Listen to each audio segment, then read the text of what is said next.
తెలంగాణలో. ఇలా రైతు బంధు అందని రైతు లేడు మన తెలంగాణలో. ఆసరా పెన్షన్ అందని అవ్వ తాతలు లేరు మన తెలంగాణలో. కళ్యాణ లక్ష్మి చెక్కు అందుకొని అక్క చెల్లెలు లేరు ఇవాళ తెలంగాణలో. ఇలా అభివృద్ధికి ఇలా కేర్ ఆఫ్ అడ్రస్ గా మన తెలంగాణను మార్చిండు మన కేసీఆర్. ఈ రాష్ట్రంలో విపక్షాలు మాట్లాడే మాటలకు ఇలా విలువ లేదు, కేసీఆర్ పాలనకు తిరుగులేదు అని చెప్పి చెప్పుకోక తప్పదు. ఎందుకు విపక్షాల మాటలకు విలువ లేదు? వాళ్ళు నిజంగా చేసేటోళ్ళు అయితే 50 ఏళ్ళు మీరే పాలించింది కదా, ఆ రోజు ఎందుకు దవాఖాన్లు కట్టలే?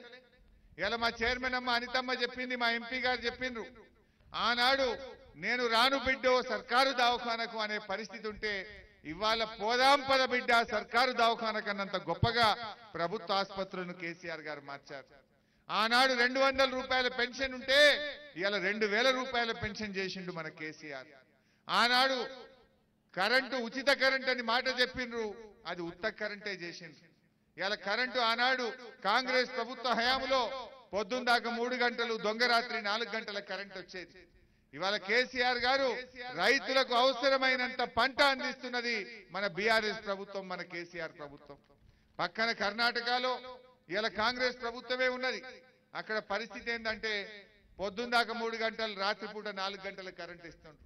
అందుకే ఈ రాష్ట్ర కాంగ్రెస్ పార్టీ అధ్యక్షుడు కూడా మొన్న మాట అన్నాడు, కేసీఆర్ 24 గంటల కరెంట్ ఇస్తున్నాడు, ఇంత కరెంట్ అవసరం లేదు, రైతులకు 3 గంటలు ఇస్తే 3 ఎకరాలు బారుతుంది అన్నాడు. బారుతుందా? 3 ఎకరాలు ఇస్తే 3 గంటలు ఇస్తే 3 ఎకరాలు బారుతుంది అంటుండు. బారుతుందా? మరి అలా దయచేసి మీరు ఆలోచించండి. కర్ణాటకలో పొద్దున్న దాకా 3 గంటలే వస్తుంది, రాజస్థాన్ లో రైతులకు 3 గంటలే వస్తుంది, ఛత్తీస్గఢ్ లో పగటిపూట 3 గంటలే వస్తుంది. తప్పిపోయి కాంగ్రెస్ వాళ్ళు గిట్ట గెలిస్తే మళ్ళా 3 గంటల కరెంటే వస్తుంది, జాగ్రత్త అని చెప్పి నేను మనవి చేస్తా ఉన్నాను.